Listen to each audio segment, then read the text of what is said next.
नमस्कार। प्रारंभ पर आप सभी का स्वागत है। मैं अवनीश।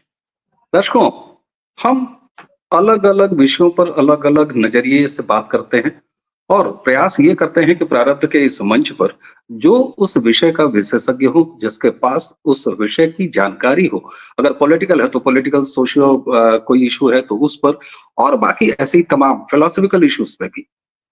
हमने एक वीडियो किया था और लगातार कर रहे हैं बंगाल पर संदेश खाली के हवाले से।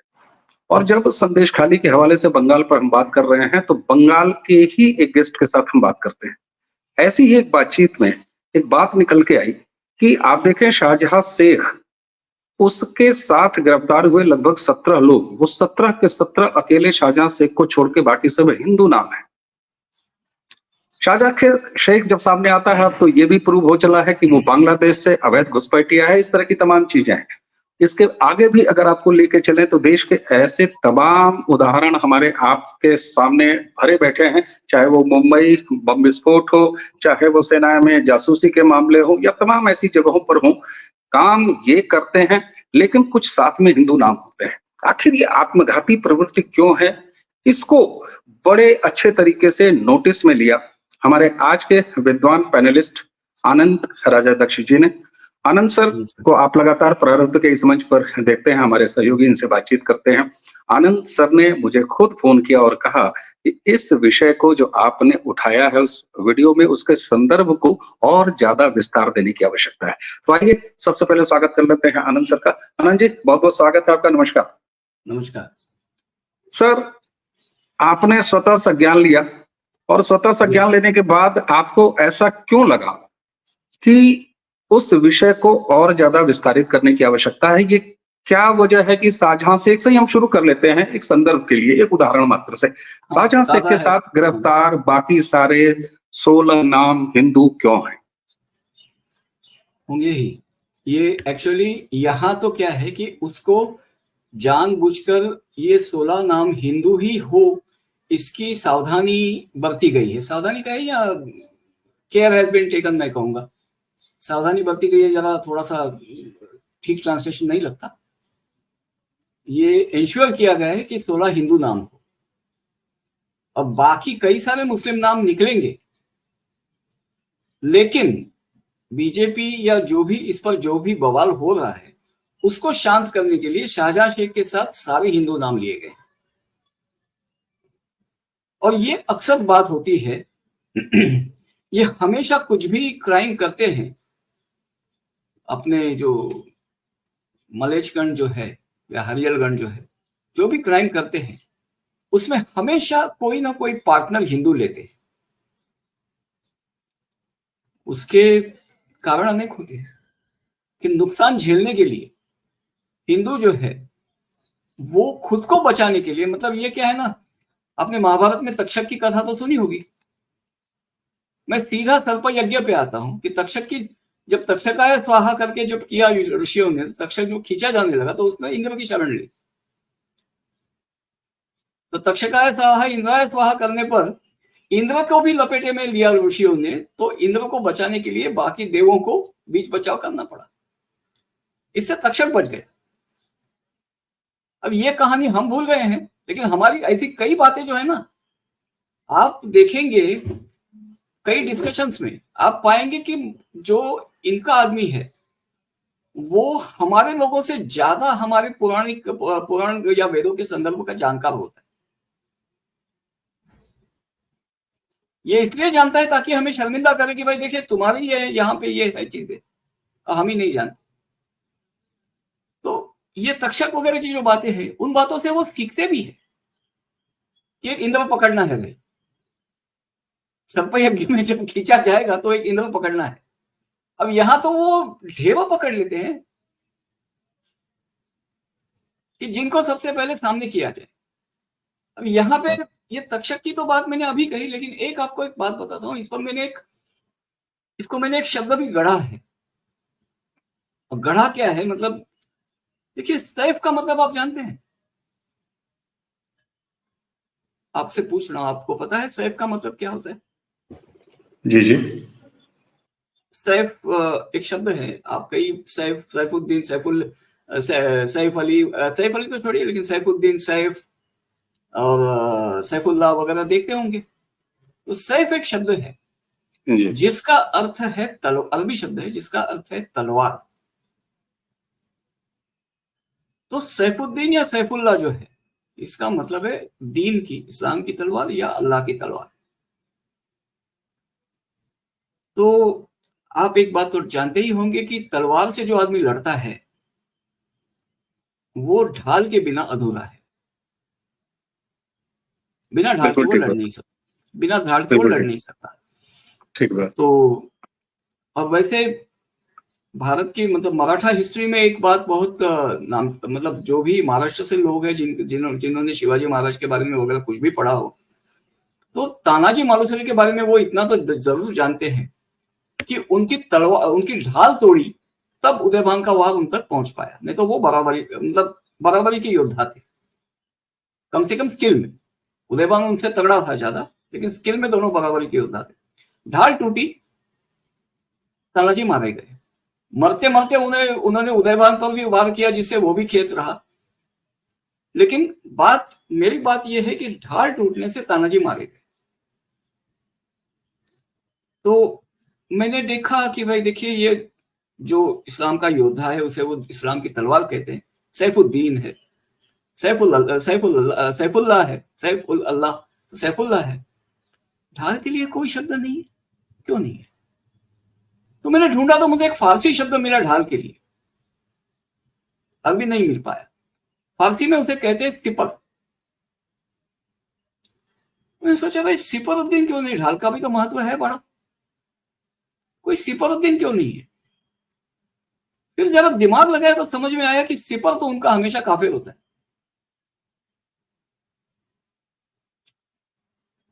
और देखिए लड़ते लड़ते क्या है, आप पर जब शत्रु वार कर रहा होगा तो क्या है कि वो वार करेगा, आप ढाल सामने करेंगे, तो ढाल के तौर पे आपने जिस काफिर को साथ में रखा है उस पर वार करने को तो वो जरा सा अचकचाएगा।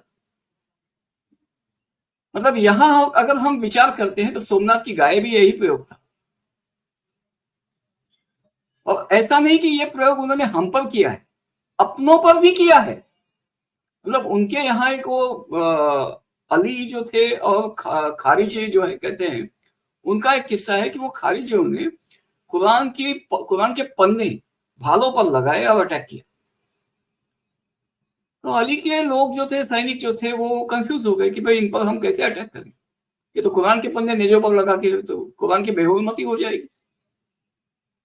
तो अली ने कहा उसमें, ये कहानी ये है कि उन्होंने कहा कि उन्होंने तो असली बेहुरमती तो उन्होंने की है, तो अटैक करो, लड़ो। तो यहां भी सोमनाथ के यहाँ अगर जो गायों को सामने किया था, अगर राजा ने बाण वर्षा वगैरह की होती तो शायद रिजल्ट कुछ अलग होता। लेकिन छोड़िए उन मुद्दों को, बात यह है कि ये सिपर जो है वो हमेशा काफिर होता है, सिपरुद्दीन कोई नहीं होता उनका। सिपरुद्दीन जो होता है वो काफिर होता है। जैसे शाहजहां शेख के साथ ये 16-17 और भी निकलेंगे, उसके जो असली दीन बंधु जो है, दीन बंधु, ठीक है, तो उसके जो दीनी भाई है या दीन बंधु है वो निकलते निकलते समय लगेगा। वो ज्यादा से ज्यादा आपको हिंदू लोग आगे करते जाएंगे, क्योंकि क्या है, यहां जब तक पकड़े न जाओ तब तक एक मनुष्य स्वभाव होता है कि कोई भी चीज में लाभ होता है ना, और लगता है कि जो आदमी उसके साथ जुड़ा है वो निभा लेगा, उसका कोई बिगाड़ नहीं सकता, तो लोग जुड़ जाते हैं। यहां मैं आपको एक बात बताऊं, अलीगढ़ नहीं, अजमेर सेक्स स्कैंडल जो हुआ था, जी। अजमेर सेक्स स्कैंडल में भी कुछ हिंदू लोग थे जो वहां के नेतागण थे,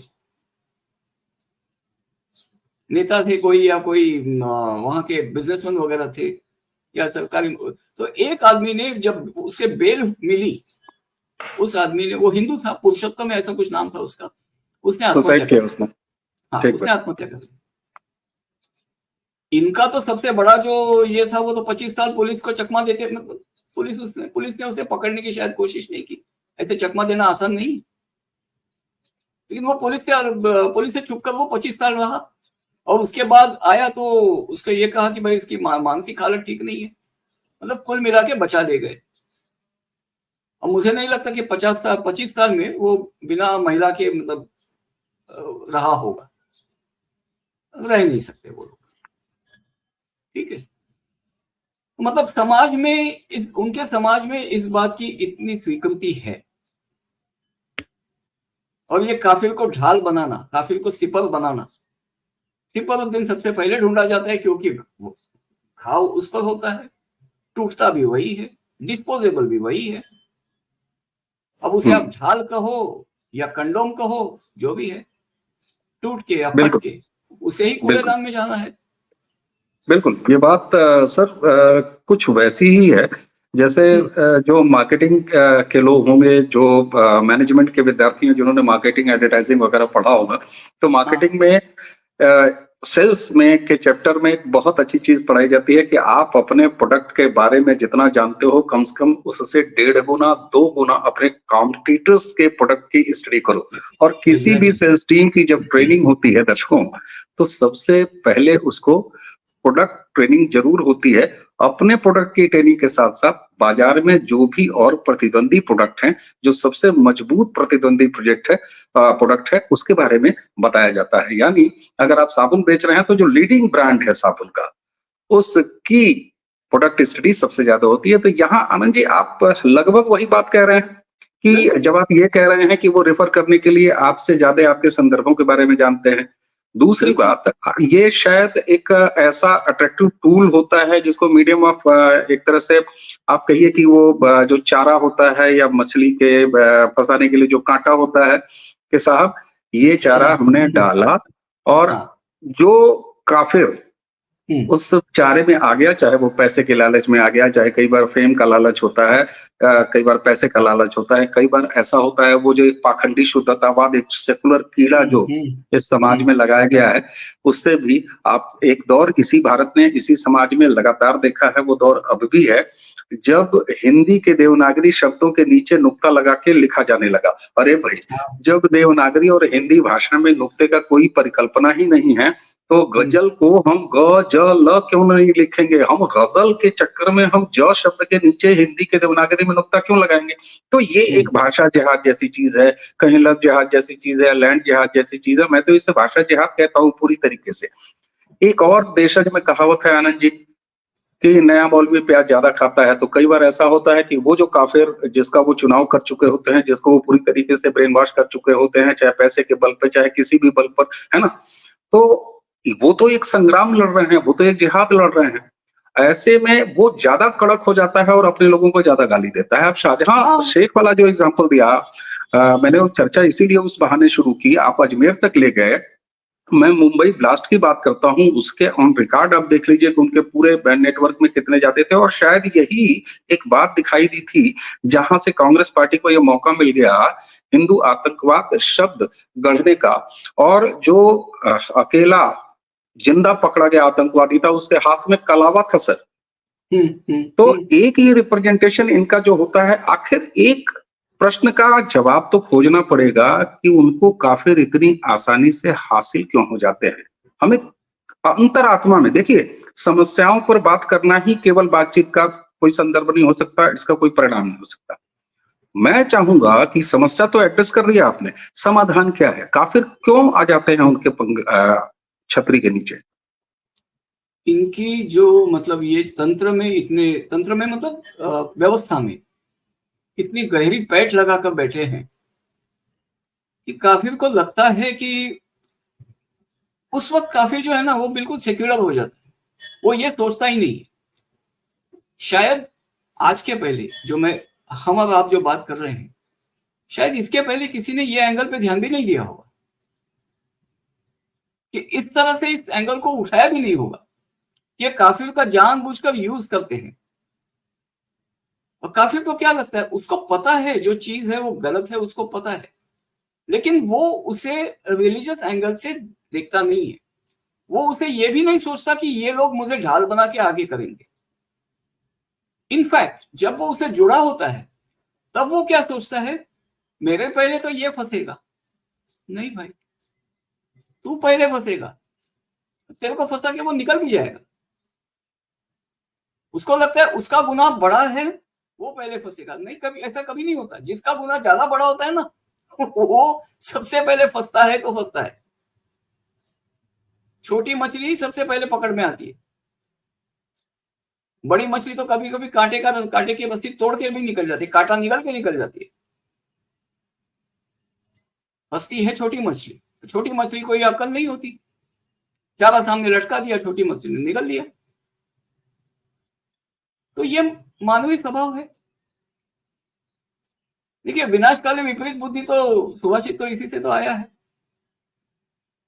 वो पूरा जो विनाशकाली विपरीत बुद्धि का जो संदर्भ है वो तो यही है कि सोने का हिरण कभी किसी ने देखा भी नहीं था, ठीक बात। और फिर भी श्री राम को मोह पड़ा। क्यों? तो विनाशकाली विपरीत बुद्धि। होता है। बिल्कुल ठीक बात है। लेकिन सर इसी के साथ एक बात और समझ में आती है कि जी। जिस तरीके से भारतीय राजनीति को आजादी के बाद से प्रमोट किया गया पंडित नेहरू, और पंडित नेहरू तो अपने आप को एक तरह से अल्ट्रा लेफ्ट जो उनकी विचारधारा थी, और उनकी सत्ताई छायावाद के नीचे ये जो एक लाल गिरोह जिसका नारा भले लाल सलाम हो, लेकिन अगर आप देखिए तो वो धर्म को अफीम जरूर कहते हैं, लेकिन कभी वो मजहब को अफीम नहीं कहते हैं। और उनका लाल सलाम का जो नारा है, मैं तो उसको बाकायदे लाल सलाम की बजाय लाल अस्सलाम कहता हूँ, क्योंकि हाँ। अब्राहमिक रिलीजन जो है, चाहे जितने भी अब्राहमिक रिलीजन हो, उसी तरीके से एक किताब आधारित अब्राहमिक रिलीजन जैसा ही रिलीजन वामपंथ भी पूरे दुनिया में मौजूद है, जो कि एक किताब से गवर्न होता है। और शायद यही वजह है कि उनका गठजोड़, उनका दाम्पत्य बहुत अच्छे तरीके से फलता फूलता है। तो क्या आप मानते हैं कि काफिर को दाना चुग देने वाली मासूम मुर्गी बनाने के में एक बहुत बड़ा योगदान इस गिरोह का भी है, इस वामपंथी लाल गिरोहों का भी है? सबसे बड़ा है, सबसे बड़ा है। आपने एक शब्द सुना है, मतलब ये नाम नहीं है, आई मीन ये किसी गांव का नाम नहीं है, ये शब्द है जिसे कहते खेड़ा। आज शायद ये शब्द बहुत कम प्रयोग में आता है, मैंने बहुत पहले इसके बारे में पढ़ा था। कर्नाटक में वगैरह जहां जंगली हाथी को पकड़ना होता है, तो उसको जब फंसाया जाता है तो किसी हथिनी को बेट बनाया जाता है, पालतू हथिनी को बेट बनाया जाता है, एक गड्ढा बनाया जाता है, तो वो उसके पीछे चला आता है, वो निकल जाती है, गड्ढे से नहीं, लेकिन ये गड्ढे में गिर जाता है। फिर उसकी मस्ती उतारी जाती है, उसको मारा नहीं जाता, उसको मस्ती उतार कर उसको पालतू बनाया जाता है। वो पूरी प्रक्रिया मैं नहीं जानता, लेकिन ये एक आमिष दिखाकर उसको गड्ढे में गिराना, उस शिकार की पद्धति को, शिकार नहीं है एक्चुअली, पकड़ने की ये है, तो उसको गड्ढा खेड़ा कहते हैं। तो ये वैसे ही है, आमिष हर जगह है। मतलब अगर हम पशु पक्षी मछली वगैरह की शिकार के लिए आमिष लगाते हैं, तो मनुष्य भी क्या है, चौपाया से दो पाया होता है, लेकिन कभी कभी चौपाया की जैसी बुद्धि काम करती है, आमिष तो उसका भी चलता है, प्रकार अलग अलग है। और इन्होंने तो खास करके लाल गिरोह का उपयोग किया है। लाल गिरोह का एक्चुअली मैं आपको बात बताऊं, लाल गिरोह को मैंने सीधा नाम एक दिया है, नास्तिक इस्लाम। फेसबुक पे मैंने कई साल पहले इसका नामकरण किया, और नाम काफी अभी रूढ़ हो गया है। ये नास्तिक इस्लाम है, कोई फर्क नहीं है, बस इसमें कोई पैगंबर नहीं है।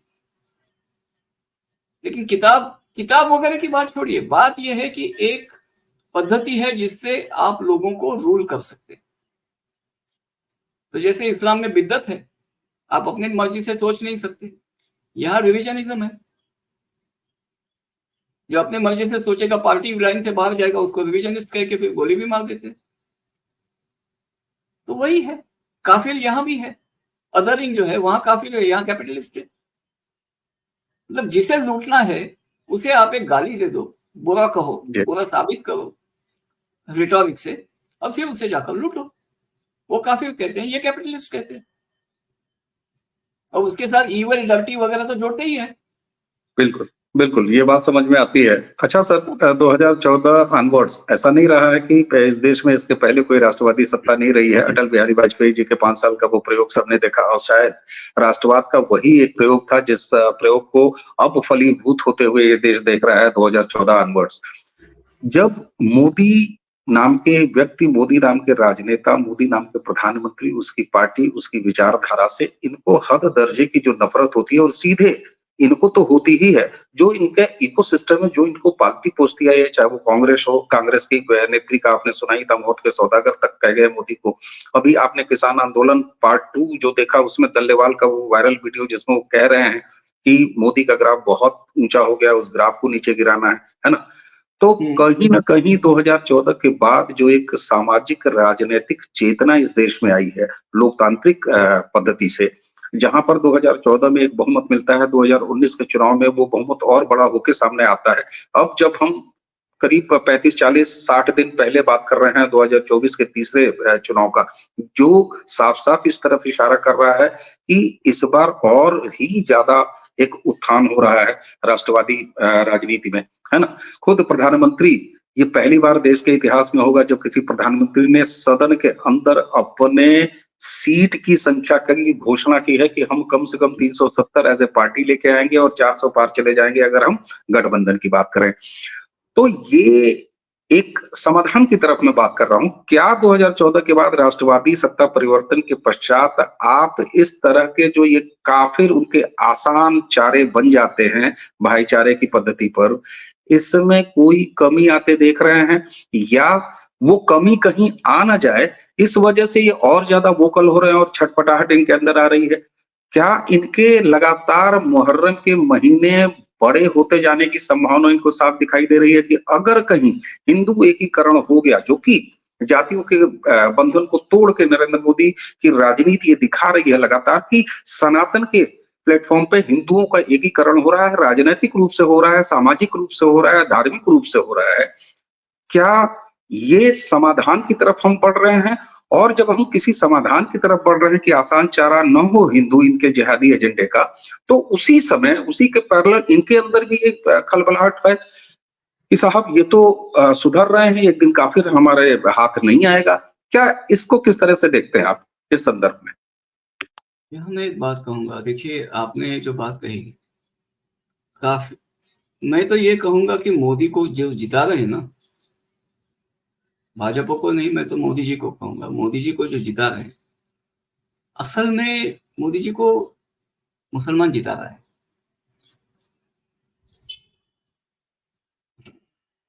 वोट नहीं करता, फिर भी कह रहा हूं कि मुसलमान जिता रहा है।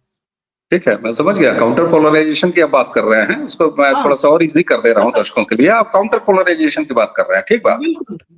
मतलब वो क्या सोचते हैं कि वो अपने उद्दंडता से हिंदुओं को इतना डरा देंगे कि हिंदू डर के मोदी को वोट नहीं देगा, डर के घर से बाहर नहीं निकलेगा। लेकिन वो दिन लग गए। मोदी ने वो कॉन्फिडेंस ला दिया हिंदुओं को कि घर से बाहर निकलो और वोट करो। अब इनकी उद्दंडता तो हिंदुओं को दिख रही है, लड़कियों के पूरे साथ विश्व जो को हो रहा है। हाँ सर, पूरे विश्व को दिख रही है।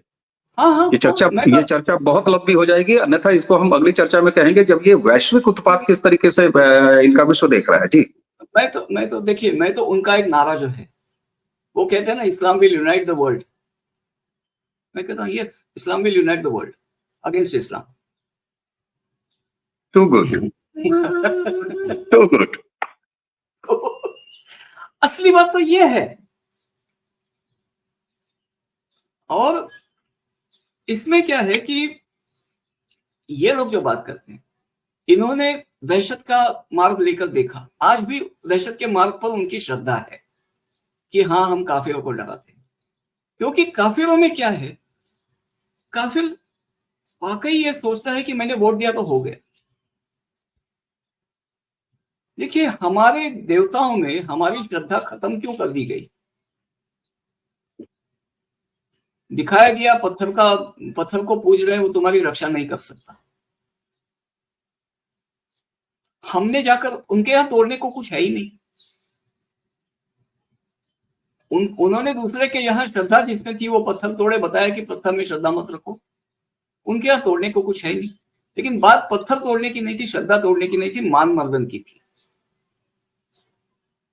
अपने यहां अगर हमारे लोगों ने ये कहा होता कि जैसा उन्होंने मान मर्दन किया, ये किया, वो पत्थर नहीं तोड़, देवता को कुछ नहीं हुआ है, टूटा पत्थर है, चलो नया नया बनाते हैं और मान मर्दन करने नहीं देंगे, उसके खिलाफ लड़ेंगे। वो नहीं हुआ। लोग जो बिखरे बिखरे थे, उसमें स्टॉकहोम सिंड्रोम का इफेक्ट आ गया, जिस पर मैं आपके साथ कभी अलग से ये करूंगा, क्योंकि वो बहुत गहरा विषय है कि मानसिकता ऐसी क्यों बनी। स्टॉकहोम सिंड्रोम जिसकी बात की जाती है ना, वहां केवल 6 दिन के अंदर लोगों की मानसिकता पलट गई थी। जिन्होंने उसको बंधक बनाया था उसके साथ हो गए थे। यहां तो हम कुछ सदियों की बात कर रहे हैं।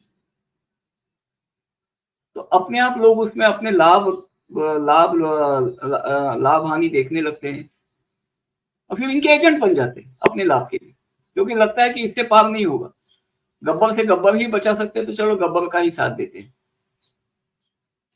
शोले में तो असल में हमें इस्लाम सिखाया था जावेद अख्तर और सलीम खान ने। कई सारे ऐसे वहां से पैरेलल से जो सीधा इस्लाम से निकलते हैं, हम सीखते नहीं थे। लेकिन बिल्कुल सही, वो बात, बिल्कुल, हाँ, वो बिल्कुल बात सर। छोड़िए। जी, लेकिन यहाँ ये बात है कि यहाँ लोगों को एक समझना होगा कि केवल वोट से समस्या नहीं सुलझने वाली। वोट से, देखिए, वो जब उनको चाहिए वो सरकार सत्ता में लाते हैं, तो वो सरकार क्या करती है? कर्नाटक में क्या हो रहा है? उद्दंडता इनकी चल रही है, जिस पर सरकार एक्शन नहीं लेती। ठीक है, बेशर्मी से उस पर सरकार एक्शन नहीं लेती। और हिंदू कहता है कि केंद्र में हमने मोदी को क्यों लाया? नहीं, उनकी भी तो मर्यादा, सीमाएं उनकी बहुत है। हमें जितना प्रधानमंत्री पावरफुल लगता है, एक्चुअल जब हम देखते हैं कि जिन मर्यादाओं से वो बंधे हैं, उनसे ज्यादा स्वतंत्र हम लोग हैं। बिल्कुल सर, ये बहुत बड़ी बात है। और अब क्या ही कहा जाए, राम मंदिर का फैसला आने और राम मंदिर बनने के काम से पहले मुझे याद है कि एक से एक ज्ञानी विज्ञानी, जिनमें अच्छे खासे वकील, अधिवक्ता लोग भी शामिल थे, बड़े आराम से ये कह दिया जाता था कि संविधान, पार्लियामेंट में कानून ला के मोदी मंदिर क्यों नहीं बना देते, ऑर्डिनेंस ला के मोदी मंदिर क्यों नहीं बना देते। लेकिन उन शायद तमाम लोगों को ये बात नहीं पता थी कि राम मंदिर का मुकदमा एक सिविल का मुकदमा है, और सिविल के मुकदमे में सर अगर मामला लिटिगेट हो जाए, मैं आ रहा हूँ सर, मैं आ रहा हूँ, हाँ, कि अगर मामला लिटिगेशन में है तो आप एक नाली क्या, एक छोटा सा ईंट भी एक जगह से दूसरी जगह हटा नहीं सकते। तो वो उसका भी रास्ता आया, वो भी तमाम चीजें हैं। आपने वो बात की ही कि प्रधानमंत्री के पद पर पहुंचने के बाद, भारतीय गणराज्य के प्रधानमंत्री होने के बाद कितनी तरह की चुनौतियां और कितने तरह की संवैधानिक मर्यादा होती है। जी सर, आप कुछ कह रहे हैं। मैं ये कह रहा था कि वो लोग जो कहते थे, ऐसा नहीं कि मूर्खतापूर्ण कहते थे, वो दुष्टतापूर्ण विधान थे उनके। क्योंकि जनता में कानून का ज्ञान नहीं है। अब ये जो बात मैंने कही कि प्रधानमंत्री से तो हम ज्यादा स्वतंत्र है, ये बात कितनों को समझ आएगी मुझे नहीं पता। प्रबुद्ध लोग इस बात का मतलब समझेंगे कि उनसे ज्यादा हम स्वतंत्र है, क्योंकि उनके पास जितनी शक्ति है। देखिए, दो चीजें होती है, शक्ति होती है और स्वतंत्रता होती है। भले उनके पास शक्ति है, वो उसका प्रयोग करने के लिए स्वतंत्र नहीं है। बहुत बंधे हैं। ये बात हम कब समझेंगे?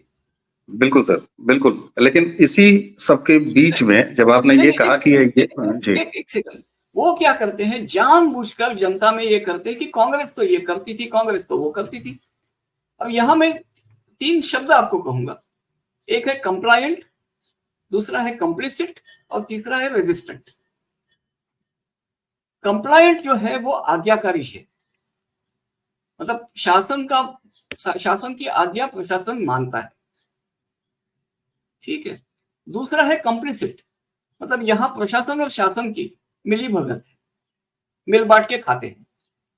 और तीसरा है रेजिस्टेंट, ये जो कंप्लिसिट है, कंप्लायंट प्रशासन कभी था ही नहीं। कंप्लिसिट प्रशासन कांग्रेस काल में था, कांग्रेस के साथ हमेशा होता है। और तीसरा रेजिस्टेंट प्रशासन है जो मोदी जी के साथ है, हर काम में रोड़े अटकाते हैं। बिल्कुल ठीक बात। और यही बात जो है, मतलब कांग्रेस होती तो ये करती, कांग्रेस होती तो वो करती।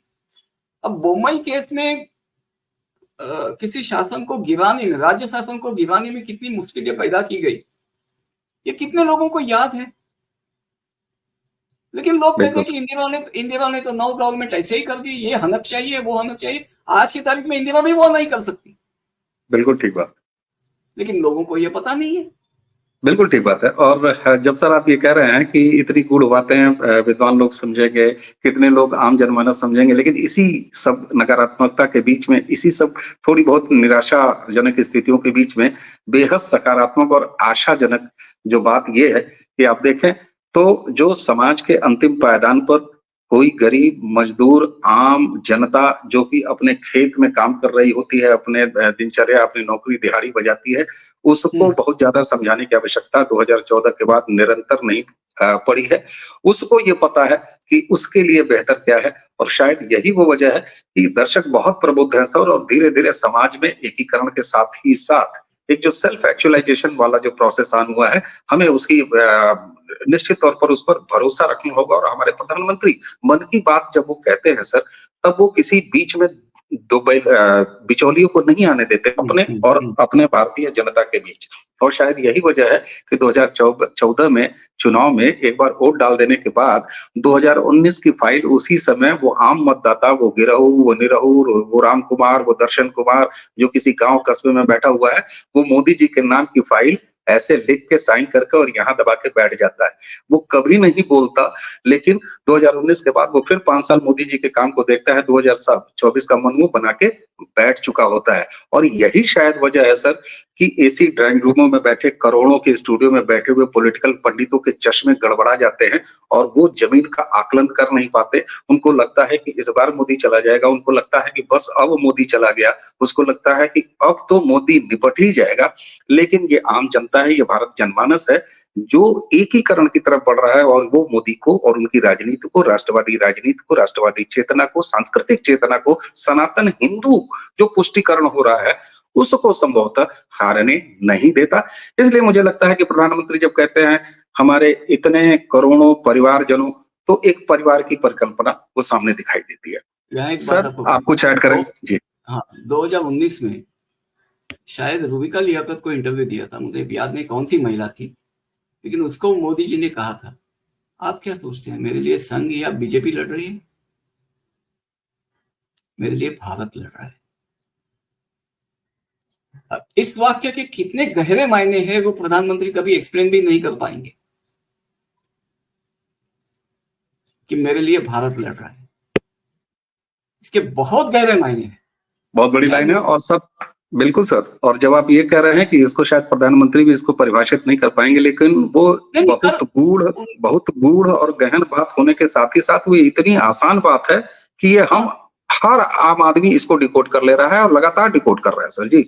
हाँ, ये बात प्रधानमंत्री परिभाषित नहीं कर पाएगी, उनकी मर्यादाएं हैं कि उनको वो पार नहीं कर पाएंगे। ऐसा नहीं कि वो कर नहीं पाएंगे, जो बोला है तो विचार उनके मन में है, स्पष्ट है। नहीं मैं समझ रहा हूँ, मैं आप उनकी बुद्धिमत्ता पर सवाल नहीं उठा रहे हैं सर, मैं समझ रहा हूँ आप ही वो संवैधानिक मर्यादा होती है जहाँ वो नहीं कह सकते। और प्रधानमंत्री नरेंद्र मोदी जैसा व्यक्ति जो कि बहुत कुछ स्थापित मान्यताओं को तोड़ने वाले व्यक्ति हैं, चाहे भाषा हो, चाहे अपने काम हो, चाहे कदम हो, चाहे त्रिपुंड लगा के और अपने धार्मिक अनुष्ठानों की पूर्ति करना हो, जब उस जैसा व्यक्ति, और ये सच है सर, आप जानते हैं जहां तक मेरे संदर्भ के बारे में, मैं केवल ड्राइंग रूम में बैठ के, स्टूडियो में बैठ के बातें ही नहीं करता, मैं जमीन पर भी उतरता हूँ सर, लगातार उतरा हूँ अपने सांस्कृतिक और जो भी हमारे एक हमारा कल्चरल एक्टिविज्म है उसके जरिए, तो आम लोगों से लगातार बात होती है। और मुझे ये नहीं समझ में आता कि इन लोगों को आखिर ये आम आदमी, चाहे वो पॉलिटिकल पार्टी हो, चाहे कांग्रेस पार्टी हो, चाहे विपक्ष की तमाम पार्टियों हो, उनके इकोसिस्टम के तमाम वो पाखंडी शुद्धतावादी जो उनके बौद्धिक, सो कॉल्ड बौद्धिक हैं, वो लोग हों,